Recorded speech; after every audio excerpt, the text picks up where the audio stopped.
Okay, now that I get the painted glass in, I'm going to be tacking it in place with these little fasteners. These are called glazing points. You earlier saw a triangular shaped version of this, but this a little more fancy.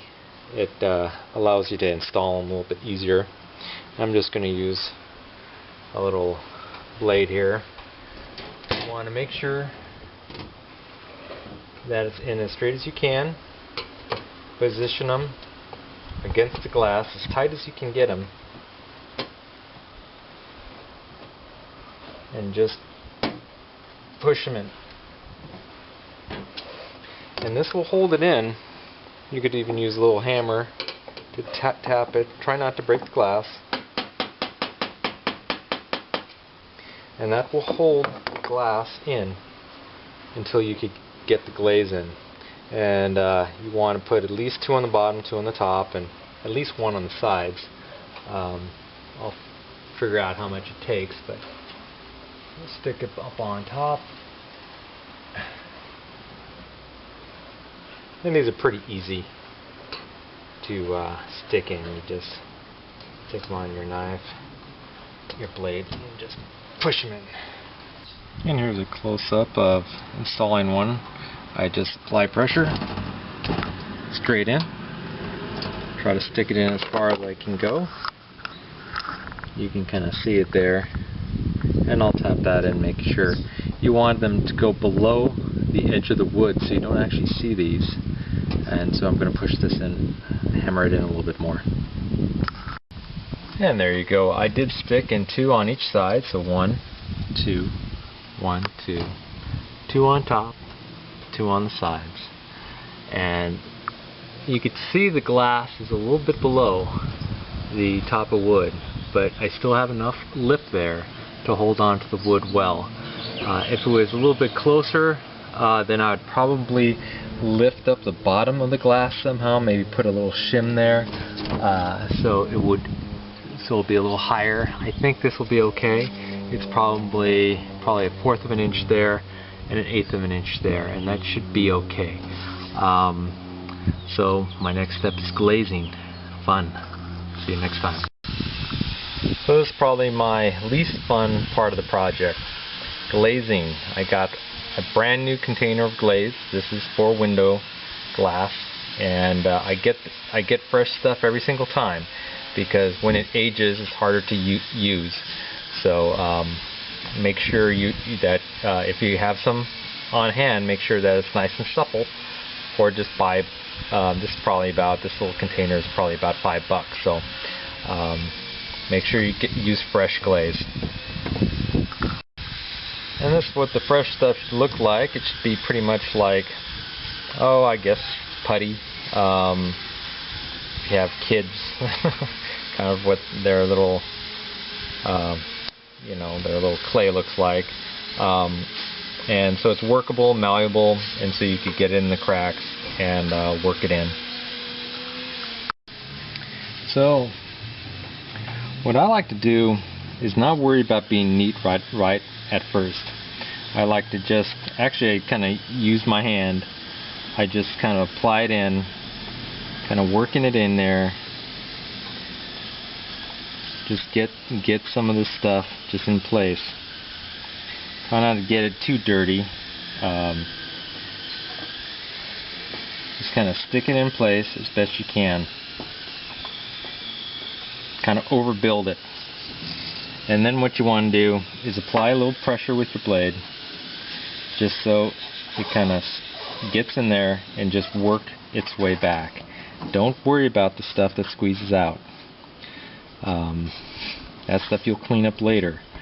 And some of the worst putty jobs I've seen, or glazing jobs, have been worried about this material and getting everything down. What you're trying to do is get a nice smooth shape from the edge of this wood to basically the inner edge of the lip on the other side. You don't want to go above the lip. You don't want to go above the wood, because then you'll see the glaze on the opposite side and it won't look aesthetically pleasing.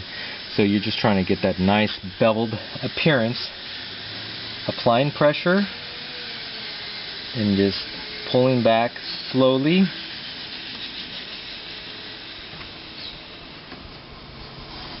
Kind of working it in, and then you can clean up this excess later. Don't worry about it now. If you work too much in, it'll just kind of make it all messy right now. So again, you just kind of apply it, work it in little sections. Don't worry about how much it is, just kind of push it in place, and then apply a little pressure. Kind of move it back, and then a little bit more.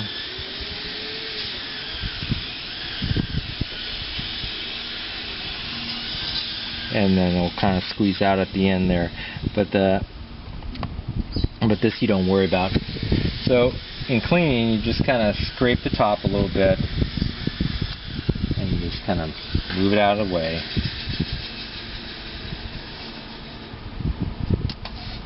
And see, it comes off really easy. You just have to be a little bit careful, and it'll clean its way out.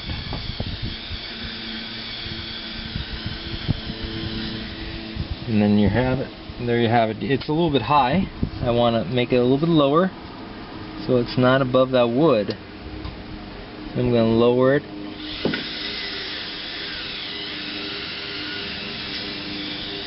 Make sure that it's the right height that I want. And that's almost perfect to the wood on the other side. Again, don't be concerned. Do not reuse dirty putty. So do not be concerned about cleaning it too perfectly. You could deal with that later. But just clean it off enough so you can see what's going on right now. Once it hardens a little bit, you can come back with a razor blade and clean it off. So right now, all you want to see is make sure that it doesn't go above. Here, let me take the camera away. You don't want it to go above this little rim, or if it does, just slightly. I think I'm a little bit above, but I'll work at it. Because you'll see the glaze on the opposite side. And again, all this mess here can easily be scraped off with a razor blade once you're done. So I'm going to be working on this for a little bit, trying to be really careful. This older material, don't reuse. It's already dirty and I won't adhere it very well. So try to use fresher stuff and just go slowly around. The more difficult part will be this top, because I have this lip here, and it's going to be harder to shape. Plus there's a whole bunch of paint and stuff that will make the shape a little odd, but I'll do my best. And it might not look perfect up here, but you know, I mean, from a distance nobody will notice. This is an old house and this is an old window, so just do the best you can. So I'm almost done with the bottom. Just trying to finish up here with one little bit here.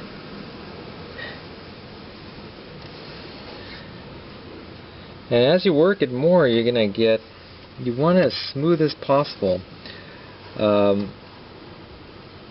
always have a tendency, though, to rework it too much. And you don't want to rework it too much. You just want to kind of get it generally good and call it good. If you work it too much, you'll most likely screw it up.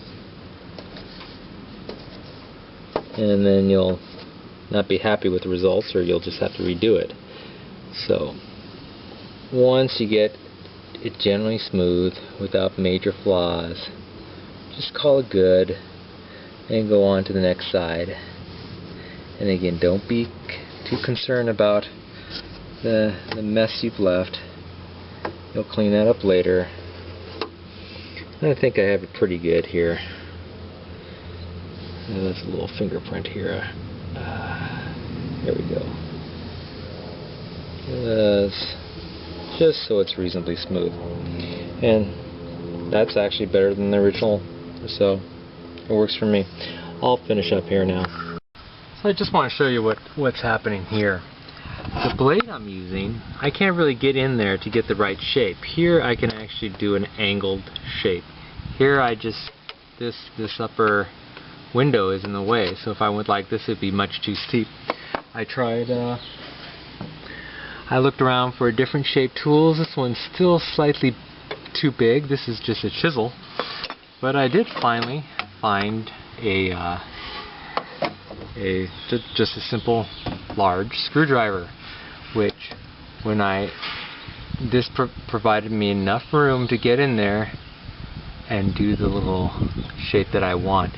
So sometimes you have to be a little creative, especially if you can't get into little tight spots. You have to either find a tool that works or maybe even shape. I was even thinking about cutting a little piece of plastic that could allow me to shape this angle. So you just have to be a little creative so it will look nice at the end. So one last thing, I'm not sure if you've noticed, but when I'm shaping this, I'm keeping the blade as flat as I can. I'm not keeping it steep like this. Basically, the purpose of keeping it flatter is you're applying pressure to the glaze, and so it forces it into the corner there and actually squeezes under the window and all around, so it seals really well. You want to put that pressure in so it actually gets in there really well. The glaze itself it's not very sticky. It actually crumbles quite easily, and so if you don't apply that pressure in there and get it in really good, it can very easily peel out. Alright, so we're done. I think it did an okay job. Just to show you how much stuff I kind of discarded in my waste. Also, this is how much of the glaze I used, just to give you a sense. I was not concerned about, dumping stuff and cleaning. When this stuff gets dirty, it doesn't adhere as well, so I just prefer not to even attempt it. So, it generally looks clean, and in about 7 to 14 days, this will harden sufficiently enough that you can paint it. Now, you don't really want to touch it for at least several days. Probably after a day or two, it will start getting a little firmer, but you really want to protect this at least for a week, and just probably after a week or 14 days, you can paint it, and then you're set. But again, those glazing points will hold the glaze firmly enough, and that's what they're for, because this is not ready to hold any glass yet, so you really need those points in there so the glass won't fall out. So there you have it. I hope I helped you, and good luck on your project.